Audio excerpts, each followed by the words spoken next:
Welcome back to All Things Creepy. I'm your host, Micah James.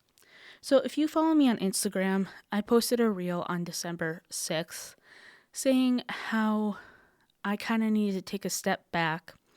And that's still kind of true, but I thought about it, and last time I took an actual planned hiatus, that lasted 2, maybe 3 months, and I didn't want that to happen again. So I decided, let me just put out some sort of content for the time being until I can get my mojo back, get my thoughts together. So for the next 2 to 4 weeks, hopefully closer to 2, I'm going to be putting out episodes that require a minimal amount of research until I can get my thoughts together, decide where I really want to take this podcast from here. And then from there, I'm going to slowly bring myself back to where I'm doing deeper dives, and I hope in the future to bring you even longer episodes. So this week, what I'm doing is going to be reading to you some shorter creepypasta, also known as Micropasta. So without much more rambling, let's get into it.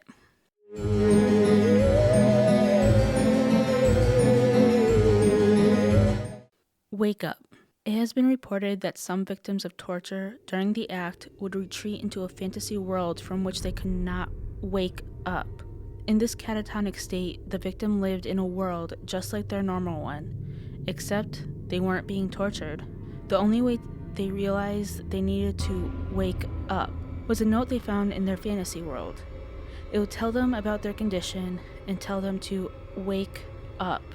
Even then, it would often take months until they were ready to discard their fantasy world and please wake up.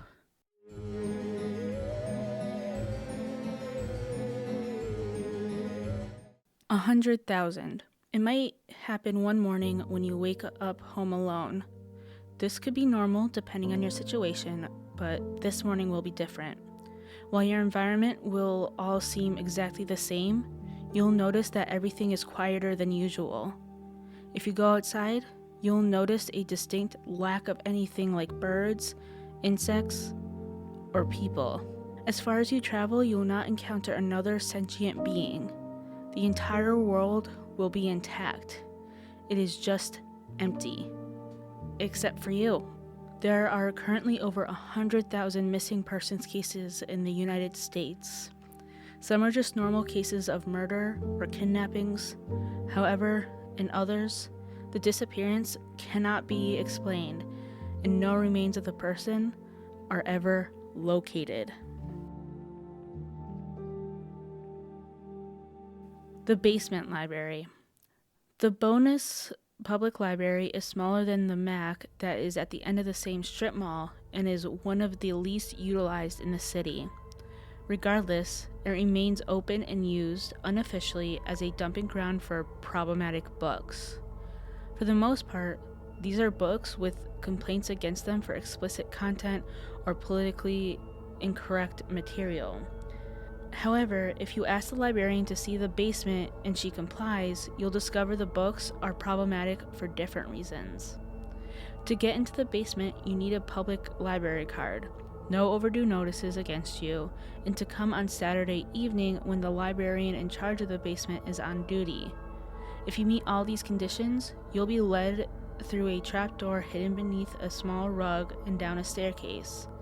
At the bottom, you will realize that the entire room is packed full of books, that there is little room to stand. There are bookshelves in every wall, built into the staircase and even into the floor. The librarian will not let you check any of the books in the floor out. However, the walls are fair game. The eastern wall is the most important, as it contains the history, travel, and biography sections.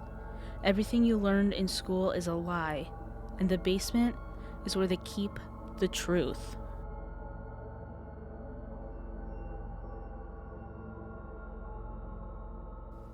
Did you fall? Did you know that the world isn't always what you see it to be? Have you ever considered, just for 1 second, that the last time you climbed the stairs, you didn't make it? Consider this the next time you climb up or down a flight of stairs. Perhaps, as you're reaching the top or stepping down onto the bottom, that while you were ascending or descending, that you actually fell, and your mind is refusing to register it. Perhaps, instead of walking away from the stairs and going about your day the way you think you did, you are actually at the bottom, injured. Perhaps you broke some bones. Perhaps it was your neck. Perhaps you are actually dying. Consider this proposal, as at any moment, the illusion could break. You will wake up at the bottom of the stairs, bleeding and broken, or awaken in a hospital bed, potentially with a brain damage. Perhaps the illusion will be broken only by the coldness of death.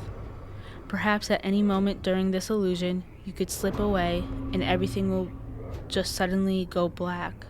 1 second, you are driving a car or watching TV, and the next, nothing. Perhaps this is your wake-up call.